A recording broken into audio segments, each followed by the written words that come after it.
So, what's up, guys? Today we're going to talk about the downfall and the history of Fortnite on the Nintendo Switch. Fortnite came out on the Nintendo Switch in Chapter 1, Season 4. This is the video that announced it, which got fans really hyped because a lot of people didn't have a PlayStation 4 or Xbox One at the time, and a Nintendo Switch was more general console that a lot of people owned. Certain YouTubers like to show this console off too, and certain ones showed it off in the wrong way. When Fortnite on the Switch first came out, it wasn't as good as people thought it would be, with lots of frame drops and lots of bad performance issues. As you can see in the video right here, it was very laggy and stuff did not load in oftentimes. But there was one feature that Fortnite was able to change, which helped create the game better, which is removing recording. Now you have to record with a capture card. This helped out a lot, as you can see in this next clip, which is from a season above that after Fortnite removed this feature. It's a lot more clear and everything's loaded in, and it's actually running a good 30 FPS. Next up, motion controls. Motion controls were added as in Chapter 1, Season 5. Now on to Chapter 2, Season 1. Chapter 2 was a bad turn for the Switch a little bit, because Chapter 2 portrayed new graphics that the Switch could not run as good as Chapter 1 graphics, which were more simple in playing. But this still did not make Switch unplayable like it is today.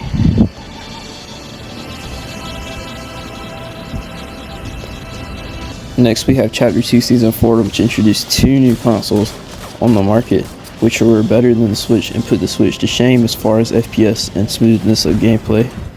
But this also created the downfall of the PS4 and Xbox One, decreasing the price in those. But the two consoles I'm talking about that are newer are the PlayStation 5 and Xbox Series S and X, which both ran 120 FPS, which is super smooth and creates for a way better experience than 30 FPS on the Nintendo Switch, which is ooh.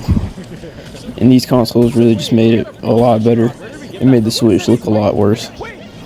Next up, Chapter 2 Season 6. The season was awful, but I'm not going to continue on about that because, yeah, I think this new season is even worse. I don't know, comment below what you think. Either way, this season was a good update for Nintendo Switch users, introducing the first update that Switch has seen in a while, which made their graphics better, and updated and made the best use out of the Switch's GPU, which made textures and pixels a lot better. It made the game run smoother, which meant you could play better and not get full boxed every time. As you can see, the update performance boost and everything, which makes good. And you can see in the pictures the difference, and that might not look like a big difference, but it is. Next up, this is a clip of my Xbox Series S that I play on now, which just shows how smooth it is compared to. And then this is a clip at 60 FPS, by the way. This clip of my PlayStation 4, which is pretty smooth, 60 FPS as well. And then here's the Switch, which looks a little choppy and not smooth, and the graphics just look awful, which is sad. But sorry for the bad aim, but the input delay on the Switch is horrible, by the way. It's another clip of my Switch right here. It's just not as good. It just doesn't really show the Switch's potential. In the end, don't buy a Switch. There are literally phones better than it.